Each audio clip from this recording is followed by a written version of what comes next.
Welcome to Nationwide on the network service of the NTA. I am Nolin Ebel Ame with the news.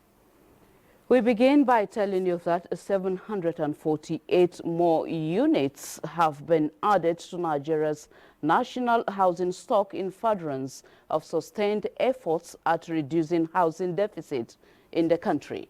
This followed the inauguration of Zuba Housing Estate in the FCT, constructed by the Federal Housing Authority. President Muhammadu Buhari, who performed the ceremony, said the promise of change by his administration has been fulfilled for the beneficiaries. This report will come in our subsequent bulletin. Following the implementation of ECOWAS Stabilization Fund in the northeast and northwest of Nigeria and delivery of assistance to affected persons of the 2020 flooding in member states, the project has come to a close. Ruth Agwele reports that a meeting was organized by the Ministry of Humanitarian Affairs, Disaster Management and Social Development with its development partners to assess the level of assistance. Wanted visitor that ravaged hundreds of communities.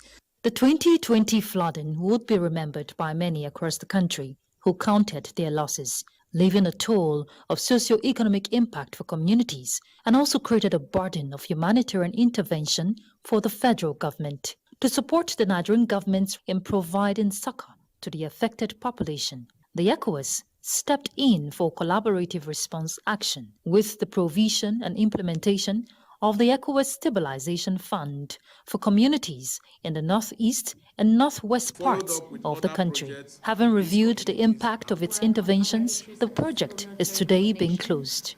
The 15 heads of state decided we have to accompany Nigeria, and they accompanied Nigeria not by words but by action, and they committed $1 million United States dollars to Nigeria to help provide humanitarian assistance. For us in WFP, we welcome this projected and committed additional funding to pursue a strong partnership with the government of Nigeria. For some of the beneficiaries, like Umar Usman from Katsina State, a father of 17 children, he says the funds he received came in handy and changed his life. I received the sum of 27,800, which I used to start a goat business. The money comes after six months in the period of 3 years. It was very timely, the support given to the people, but most importantly, the methodology of its implementation gave us two important lessons. One is the whole of community approach and whole of government approach. Stakeholders are of the opinion that the project has no doubt enhanced resilience among communities, although with high expectations for more support to mitigate the effect of future humanitarian crises. In Abuja, Ruth Agwele, NTA News. Director General of the National Agency for Food, Drug Administration and Control, NAFDAC, Professor Mojisola Adeye, says the agency has not banned the importation of Indomie into the country. The NAFDAC boss told our correspondent, Hamman Jabani, in an exclusive interview. With the news making the rounds in some dailies, NTA News sought to find out the true picture of things concerning the ban on the importation of Indomie, where the Director General of NAFDAC recalled that years back, Nigeria had prohibited the importation of Indomie noodles to allow the growth of indigenous industries. NAFDAC did not ban Indomie. Nigeria government put an importation ban on Indomie many years ago to encourage local manufacturers. And local manufacturers have been registered to produce Indomie.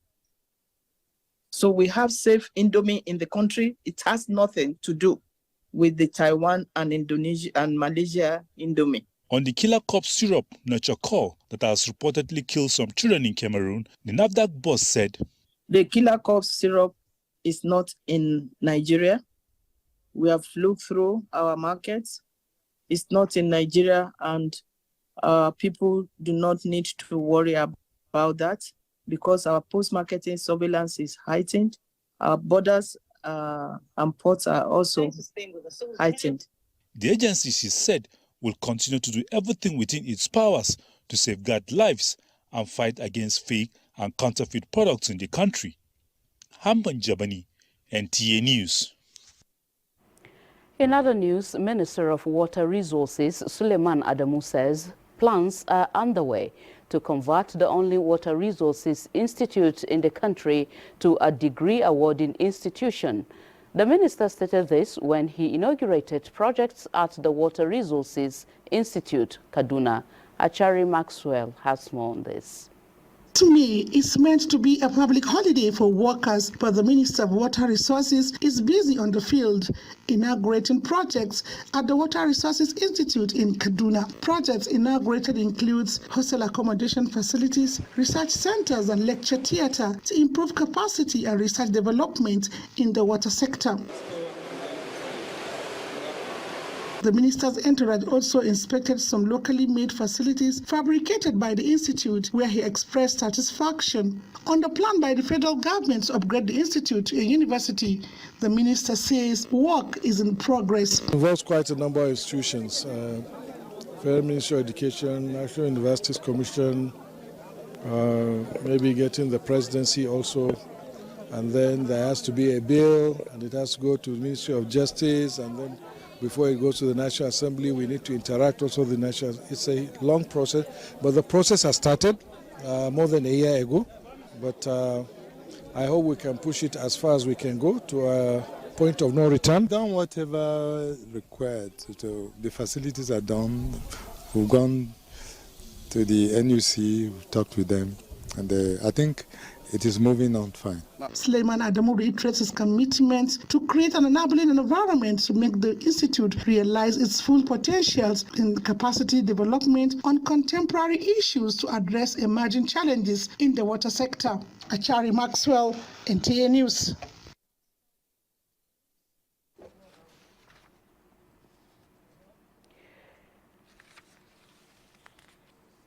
Four persons have been arrested in connection with a child trafficking syndicate in Port Harcourt. Emmanuel Lene reports that some of the rescued children have been reunited with their family. The arrest was carried out by the operatives of the Commissioner of Police Monitoring Unit. The suspects include Mercy Eyinda, Amaka Ewuzie, Corporal Chukuma, and Chialuka Inyanacho. Trouble started following a complaint by one Precious Friday of Ubima community in Ikure local government area that her child was missing. This led to the arrest of one Mercy Eyinda, who was said to have visited the complainer's house shortly before the disappearance of the child. This led to the arrest of other accomplices. Them to the orphanage home. They paid 500,000. The first one 500.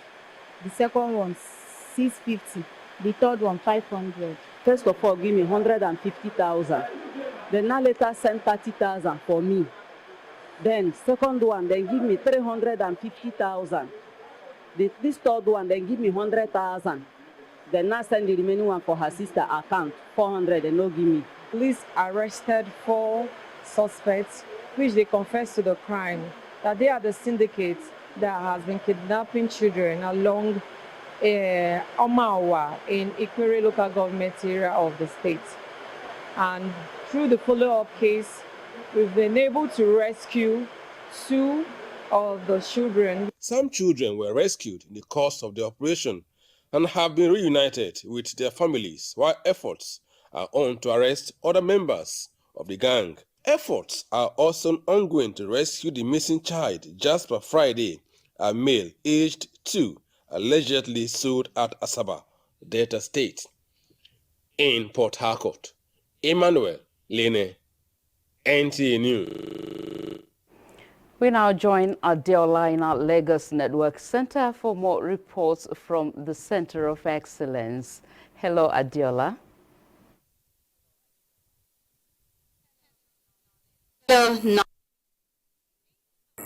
In a major offensive against the legal structures springing up across the state, the Lagos State Government has demolished 12 unapproved residential buildings constructed along pipeline network around airport in Lagos State. Adeniyi Taiwo has details of that report. From the moment the excavators rolled in, the fate of these buildings was sealed. Soon enough, the excavators roared to life, sinking their metal teeth, first in perimeter fence, and later the main building, as shocked owners of the offending structures scampered to save what they could. Several attempts by NTA to get some of the affected owners to comment proved futile. It is not a pretty sight here on I.K. Peter Street, Adamawa Estate area of Lagos State, where the Lagos State government is conducting a sting operation to enforce the removal of some of these structures that are illegally sited. This operation is coming about 2 years after described as grace for owners of the properties. Apart from the 12 residential buildings, other makeshift structures said to have been built on a network of pipelines carrying aviation fuel were marked for demolition. Jointly addressing the media on the operation, the general managers of Lagos State Building Control Agency and Federal Airport Authority of Nigeria said, apart from lacking necessary approval, some of the buildings are built on land belonging to the airport in contravention of international laws and pose a lot of risks to aviation security. The due diligence has been done by Lagos State Building Control. I'm telling you that for free, with all the agencies and even with Federal. So it wasn't as if Lagos State Building Control is going there because they don't have building plan approval alone. The place is not authorized for anybody to build. Using even our aviation security, we've arrested some of them. But these people will start, when you come back again, you see something will stop them at the foundation level, going to decade. Encroachment and development of illegal structures was said to have started around 2016, while several calls on the property owners to remove their buildings reportedly fell on deaf ears. In Lagos, Adeniyi Taiwo, NTA News. A work of art documented in prose is suggesting that Ile-Ife, the ancestral home of the Yoruba, could actually be the cradle of the world. The literary piece, written by Nigerian ambassador to Jamaica, Maureen Tamuno, made allusion to culture, music, and festival present in countries beyond the Caribbean as reason why Ile-Ife might be the cradle of the world. Michael Olaleye reports that the Imperial Majesty Oni of Ife, Obadeye Enitogunsi, lauded the work, describing it as a pathfinder for those seeking identity. Mayo, Mayo, Mayo, Lori Olumo. More than 9,000 kilometers from Nigeria is another Abeokuta in Jamaica. And the similarity is not just in the name, but rooted in cultural practices common with the Yorubas.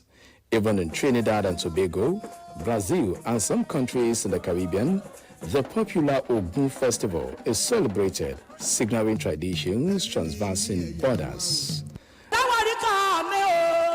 This book drew inspiration from these facts, with the historical assertion that Ile-Ife, the ancestral home of the Yoruba, is the cradle of the world. The passion to tell this perspective to the rest of the globe grew from the author's calling as Nigerian's ambassador to Jamaica, with concurrent accreditation to 3 Caribbean countries. We don't have any documentation about the history, and so that spurred me to write in this book. This book is written to inspire, to inform, encourage, and reaffirm the long-held beliefs of connecting the branches to the roots. The 10-chapter book is not just about history and culture of the Yoruba, but discusses tourism opportunities and business prospects internationally. When you are talking about woman rights, gender right, gender empowerment, the first woman who did that was Queen Morimi. It will enlighten people like us about the cradle of civilization. The Oni of Ife, Obadeye Enitogunsi, said It felt fulfilled as the book presents yet another reason why humanity should unite for common good. It's all about our idea, not my idea. For me, I've been working on it for the past 5 years, compiling the real history of the 3 dynasties of Ife that has actually lasted more than 100,000 years. Although music and books are elements of culture, but beyond this literary piece is a document authenticating the origin for some who largely depend on folklore to retrace their ancestry. In Lagos, Michael Olale, NTA News. Do not forget to follow this news broadcast live on our website at nta.ng/live and on our other social media handles displayed on the screen for updates. Nationwide will continue in Maiduguri, where Ladidi Musa is waiting to give us stories from that zone. To stay with us.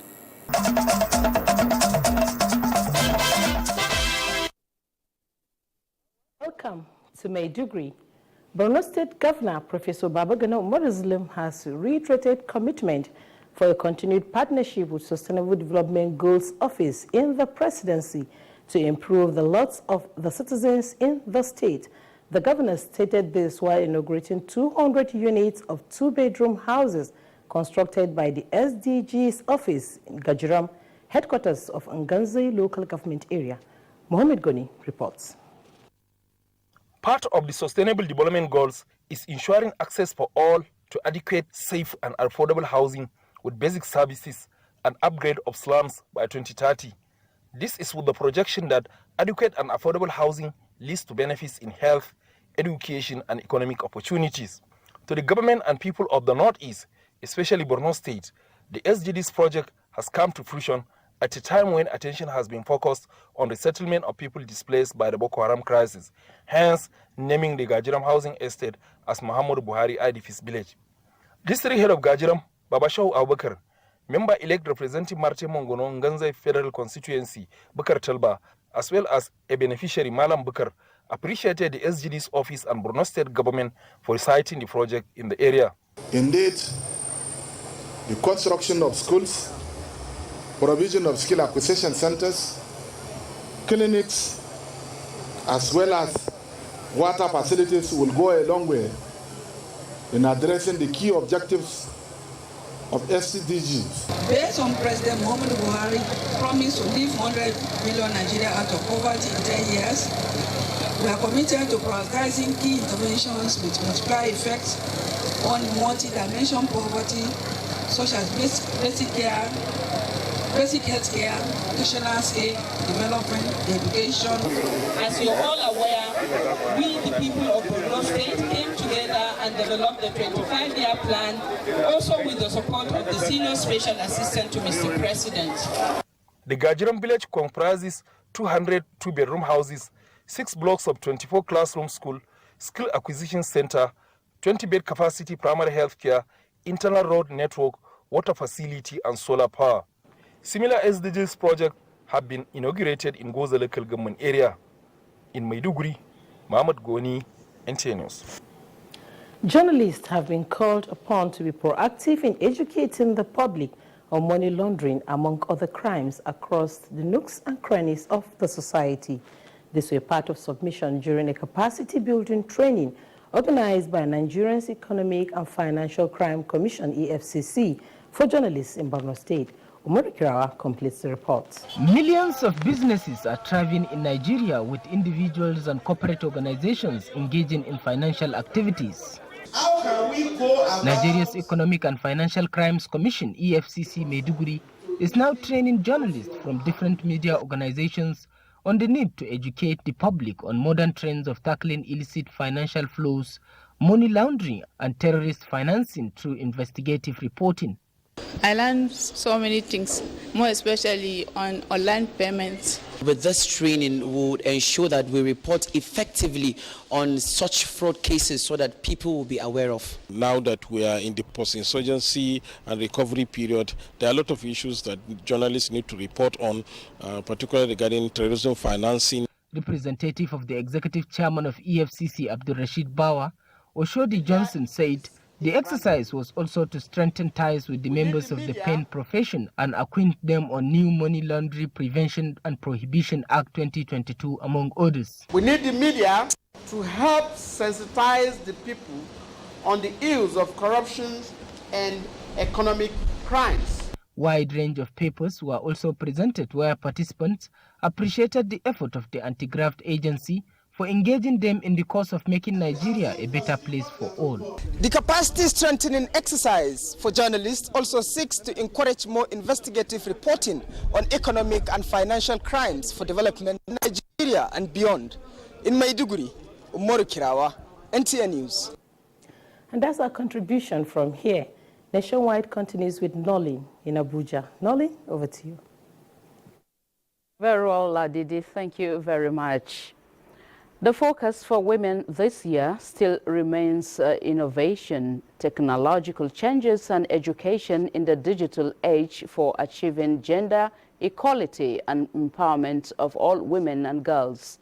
To domesticate the UN General Resolution on this, the Federal Ministry of Women Affairs is meeting with key players across the country to adopt strategies for achieving this. Momso Demian Leti reports. Key players from diverse ministries, agencies, civil society groups converge on the National Center for Women Development Abuja for one major reason. The CSW 67 session, as you are aware, was held from 6th of March to 17th of March at the United Nations headquarters in New York. And this year's theme was on innovation and technological development for women. This meeting we are having today is a debriefing meeting so that they will know exactly what they're supposed to be doing to implement their great conclusion from the CSW 67 session. Our own is to encourage, to open up the space, to open up the opportunities for women and girls to see where they can come in. Ensuring that more women take active part in the technological and innovative space, the minister says, is critical. The just concluded CSW 67 reaffirms the importance of women and girls' full, equal and meaningful participation and leadership in science, technology and innovation, and expressed concern on the limited progress, including gap in access to the use of technologies, connectivity, digital literacy and education. I think this is significant, it's laudable. We are truly working with an accountable government, accountable ministry and accountable partners. Adopting strategies for the successful implementation of these resolutions is a task to be carried out by all. In Abuja, Momso Damian Lati, NTA News. More assurances of a return of Nigerians from war-torn Sudan. The Nigerian ambassador to Egypt, Noura Abba Musarimi, who is at Arkel, the Egyptian border with Sudan, in a Zoom interview, gave cheering news of the evacuation process. Border, this Egyptian side of the border, we are waiting to be called upon to cross to the Sudanese side, at least wait outside the Sudanese side to start receiving our citizens, our students who have been there for 6 days now. As you can imagine, they've been out there for 5 to 6 days. So as soon as they come in, they are going to be checked in by Red Cross to determine their state of health before we put them into the bus and start the 6-hour journey to Aswan. When we get to Aswan, aircrafts will be ready to take them to Nigeria. That is one of the conditions. As soon as we pick them up, we are going to hand them over to name our officials. And of course, our officials will accompany them with an escort from the government of Egypt to Aswan Airport and straight into the aircraft. We have C-130 on ground and the airpiece is on the way. They are going to release the students based on the number of available seats, based on the number of aircrafts on ground. I don't know how many batches are out there. I know there are about 500 people out there. I don't know their batches because they are on the Sudanese side of the border. I'm on the Egyptian side. Of course, you know that the Egyptian government gave us some conditionalities and we're going to comply with all of them. We are going to go on with the evacuation based on the agreement we signed between us and the Egyptian government. Nobody has crossed the border yet. I heard about it. Kaduna State is making effort, Borno State is making effort, and I think Yobe. The Nigerian ambassador to Egypt, Nura Abba Musarimi, there and are still staying with Sudan, fighting in Sudan rages for weeks, turning the country into a land of fear and instability with its attendant humanitarian crisis. Citizens have had to flee the country to safety in neighboring countries such as Chad. Kolo Mohammed tells us more about the status attained in the new lands. Fighting in Sudan between the regular army and the paramilitaries has forced thousands to flee, with many now seeking refuge in neighboring Chad. Hundreds have crossed on foot, horses and donkeys, carrying nothing but a few personal belongings to find refuge at the UNHCR's Mijigilta camp near the Chadian border town of Adre. Up to 20,000 people have fled escalating violence in Sudan to seek safety in Chad, many of whom lack basic needs such as food, water, and shelter. Foreign citizens who get evacuated to safety from Sudan get to their homelands as returnees, while Sudanese who flee into neighboring countries to get a shield from the violence attain the status of refugees, expanding the grid of their uncertainties. Life's livability as a refugee depends on a system that is predicated on the operations of the host environment premised on the United Nations Charter. Sudan's turmoil has seen hospitals shelled, humanitarian facilities looted, and foreign aid groups forced to suspend most of their operations. Top UN humanitarian official Martin Griffiths had arrived in Nairobi on Monday on an urgent mission to look for ways to bring relief to millions, saying on Twitter that the humanitarian situation is reaching breaking point, calling it catastrophic. The World Health Organization's regional director for the Eastern Mediterranean, Ahmed Mandari, handed down a warning that the fight was pushing Sudan's already ailing health sector towards disaster, sounding an alarm over the growing threat of cholera, malaria, and other diseases. WHO announced that 6 containers of medical gear arrived Port Sudan containing supplies for treating traumatic injuries and severe acute malnutrition. The agency said fuel in short supply during the war has been distributed to some hospitals which rely on generators. The UN's World Food Programme said it hopes to soon resume food distribution in some parts of the country after a suspension following the death of 3 of its aid workers. Even before the war, reports said more than 15 million people face severe food insecurity in Sudan. Kolo Mohammed, NTA News. Asmao is standing by in Sokoto Network Center for more reports from that axis. Asmao, what's going on in the city of the Caliphate today?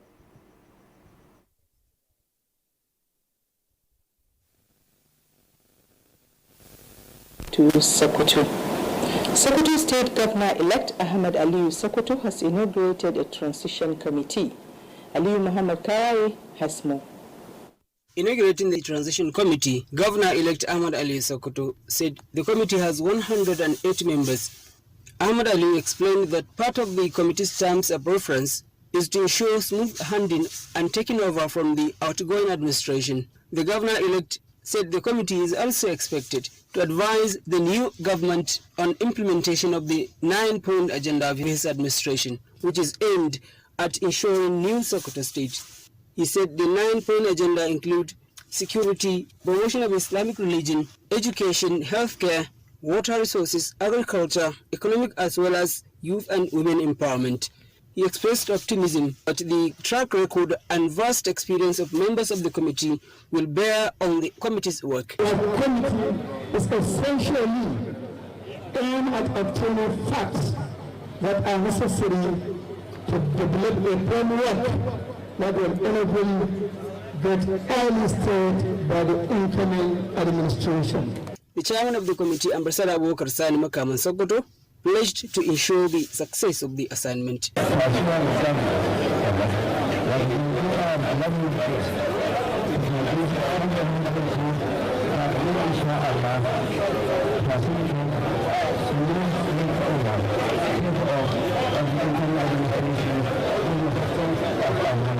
State APC Chairman Alhaji Isa Siddiq Achida spoke on the composition of the committee, expressing optimism that members will work for the realization of the new Sokoto state. The occasion was attended by the State Deputy Governor-elect Idris Muhammad Danchadi and some APC stalwarts, among others. In Sokoto, Ali Muhammad Kawai, NTA News. Over 20 million Nigerians are suffering from chronic kidney disease across all ages.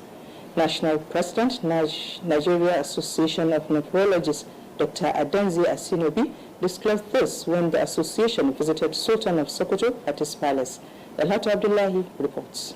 Dr. Adanzi Asinobi said the association is a professional body with the mission to promote kidney health through the expertise of nephrologists and education of general public on lifestyle choices and changes. Dr. Asinobi told the Sultan that the management of chronic kidney disease is capital intensive and beyond the reach of the poor and middle income earners, hence the need for stakeholders' collaboration to reduce the burden. Dr. Asinobi said the visit to the Sultan is to appreciate his contributions to the health sector across the country. Dr. Asinobi called on the government to provide equipment in health facilities for the treatment of kidney diseases. The kidneys are inside the abdomen, and so whatever is is happening to the kidneys may not be obvious to the generality of our people. Sultan of Sokoto Muhammad Saad Abubakar thanked the association for the visit, assuring of his support at all times. Sultan Muhammad Saad described the number of Nigerians suffering from kidney diseases as alarming, calling for all hands to be on deck to fight the disease. The Sultan was conferred with the fellowship of the Nigeria Association of Nephrology. In Sokoto, Dalhatu Abdullahi, NTA News. Do not forget to follow this news broadcast live on our website at nta.ng/live and all other social media handles displayed on your screen for updates. We'll take a short break, and when we return, the news will continue with Nalin in Abuja.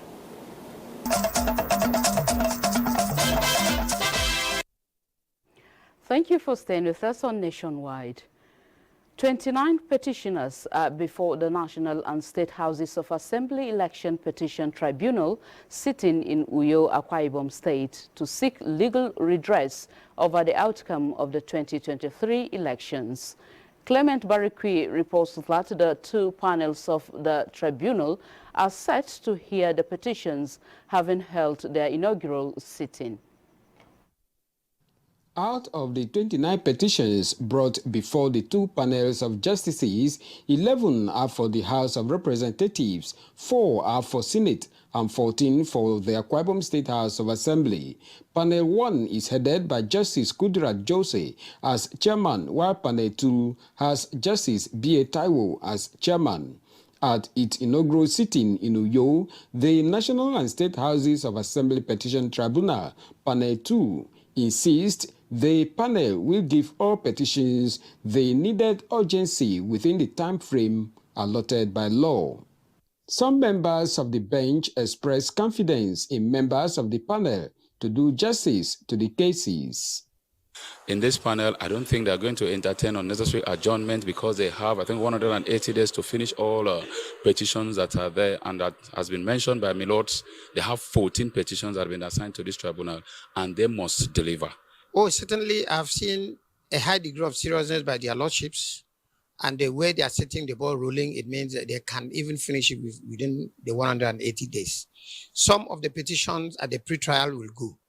The National and State Houses of Assembly Election Petition Tribunal, Panel 1, received 15 petitions, while Panel 2 has 14 petitions. In Uyo, Clement Barikui, NTA News. In the meantime, the Nigeria Police Force has confirmed the arrest of Barrister Hudu Yunusa Ari, the suspended Adamawa State resident electoral commissioner who announced the candidate of the All Progressives Congress winner of the governorship election. A statement by the force indicates that Barrister Ari was arrested by the police election planning, monitoring and evaluation team in Abuja on Tuesday, 2nd May 2023, and he is currently in the police custody. He is being grilled to ascertain the motives behind his alleged improper actions during the supplementary elections in Adamawa State. In addition, other officials and individuals culpable in the saga are also being interrogated by the team. Against the frequent but unsubstantiated accusations of partiality in judgments delivered in the Nigerian courts of law, the National Judicial Institute is training judges of lower courts on the fundamentals of impartial, knowledge-based adjudication. Olabode Arewa reports that the Chief Justice of Nigeria, Justice Olukayode Ariola, used the occasion to reiterate National Judicial Council's zero tolerance to corruption in the judiciary. Keen watchers of recent happenings in the society have noticed the increasing influence that the judiciary has played in ensuring the stability of the polity, and as such, members of the public normally expect the courts to sustain their hope of obtaining justice. In line with this thinking, this capacity building workshop is underway in Abuja to scale up the knowledge base of judges at the lower courts so as to avoid corruption and other sharp practices. The difference between one fellow and the other is knowledge. We are here to learn. As we come here and we are taught and we are impacted, of course we go back and then we apply same. The program is very rich, touching every aspect of legal practice. Chief Justice of Nigeria, Justice Olukayode Ariola, told the judicial officers that public expectations were high for the sector to deliver substantial justice to all classes of people. You all must not be boastful and pompous on account of your post or in the execution of your judgment. In this regard, I enjoin participants at this refresher course to abstain from what could tarnish your good image or tamper with your reputation. The training program would explore the intricacies of judgment writing, conducting judicial research, and emotional intelligence for judicial officers. In Abuja, Olabode Arewa, NTA News. Away from judiciary to other matters now, in recognition of his leadership qualities and commitment to public engagements for the benefit of humanity, Abdul Hamid Dembos, Director General of the Nigerian Television Authority, NTA, was honored with a leadership award by the University of Nasarawa State. Elizabeth Omori reports that former DG of NTA, Professor Tony Iradia, was also amongst the recipients. Hard work and dedication to public service being recognized, and professionals of the Nigerian Television Authority are part of those raising the bar of success.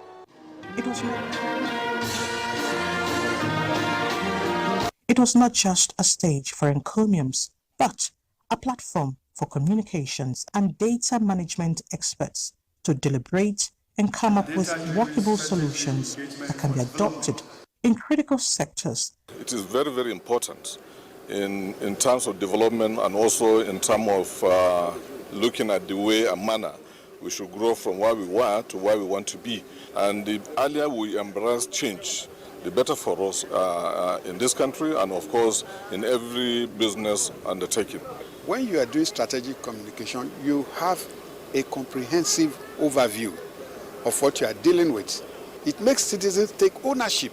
The population and housing census, most speakers insist, should focus on identified lapses in the process of policy formulation by government in order to come up with citizens-friendly initiatives. The government will continue to canvass and welcome ideas that will maintain our upward move in developmental indices. Putting all this together for development is what we really need to discuss and strategize if want our nation to continue to progress. Data enables us to have correct information, to have correct knowledge, which is then the basis for policy. They say it is time for the government to walk the talk through reliable data for national planning. Elizabeth Omori, NTA News.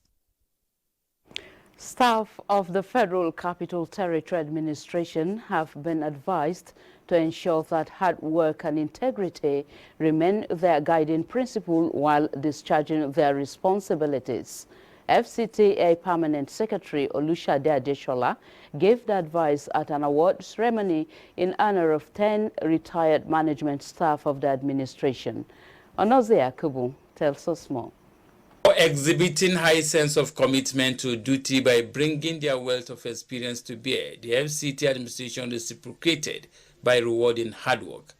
10 retired FCTA directors were honored for a job well done. FCTA Permanent Secretary Olushade Adeshola encouraged those still in service to emulate the lifestyles of the retirees, whom he says had contributed in no small measure to the success of the FCT administration, urging all staff to endeavor to project the administration in good light. For those of us still in service, we are also able to reflect on your tenure with the view to emulate your good deeds and abhor bad behaviors that manifested in the course of our service.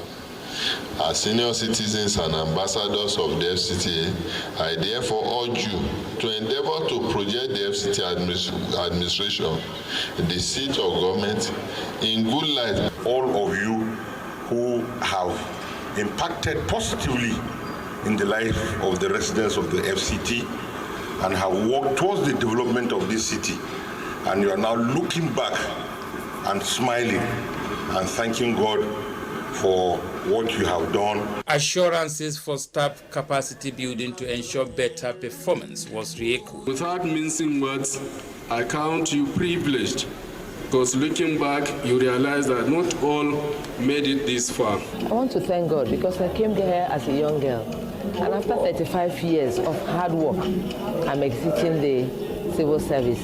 I just want to advise those who were leaving behind that they should do their best.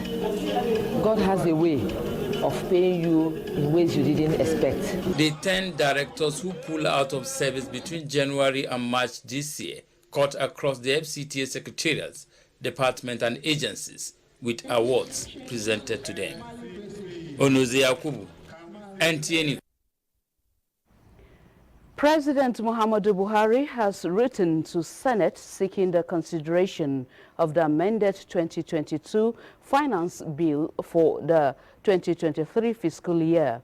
National Assembly correspondent Ignatius Nko reports that the president also sought Senate's confirmation of the reappointment of Abike Dabre-Rewa as chairman and chief executive officer of the Nigerians in Diaspora Commission. 38 days to the end of the 9th Assembly, governorship and state assembly elections are over, and senators are now back to the chamber. Legislative business commenced with executive communications. The amended Finance Bill 2022.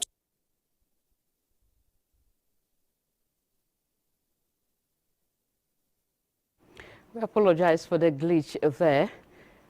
Moving on, the House of Representatives has resolved to engage the Ministry of Foreign Affairs, National Emergency Management Agency, and the Nigerians in Diaspora Commission over difficulties in the ongoing evacuation of Nigerians in Sudan.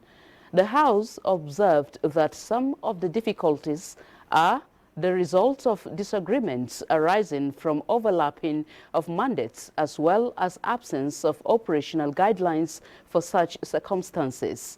House Speaker Femi Bajabiamila noted that the priority now is to ensure the welfare and well-being of Nigerian citizens caught up in the Sudanese war. Unprepared to respond promptly and effectively. The conflict in the Republic of Sudan reminds us once more of the fragility of nations.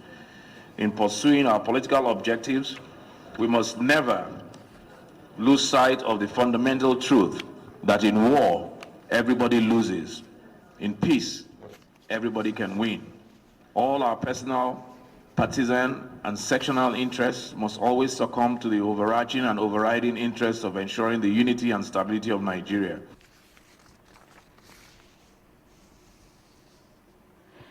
The federal government has taken further measures to enhance productivity and profitability of farming activities under the Hadeja-Jamare River Basin Development Authority.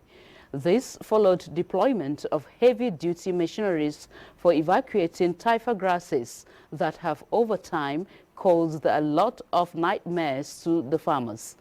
Yahana Su Hassan reports.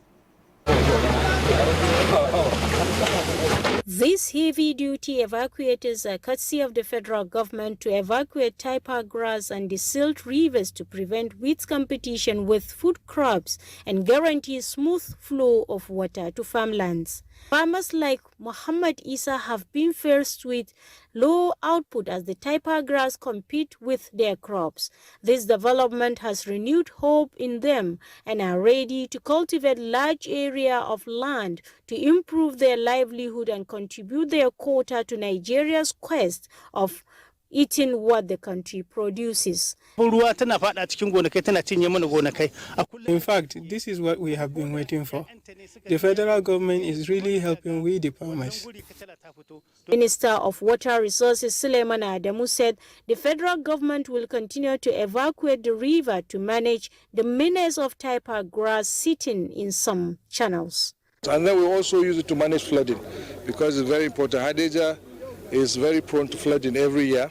And, some combination of river training, removal of taifa grass and desilting will help to alleviate this problem.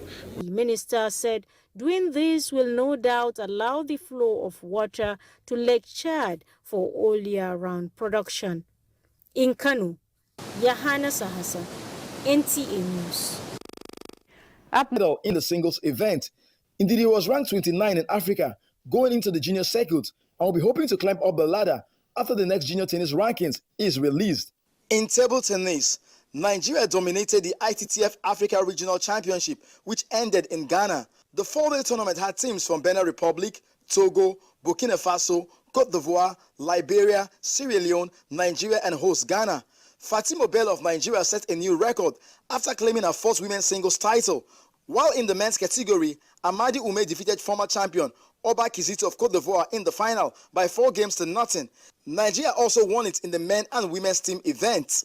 In boxing, amateur boxers in different weight categories were on duty again after 2 months break. It was the 126th edition of the Lagos Boxing Show, held at the Molade Okoye Thomas Indoor Sports Hall of the Teslim Balogun Stadium, Lagos. Some experts at the event spoke on the need to give Nigerian coaches more international exposure. We are planning it in the Federation now. I want to make a seminar for the all Nigerian coaches. With sports updates, Gift George, NTA News.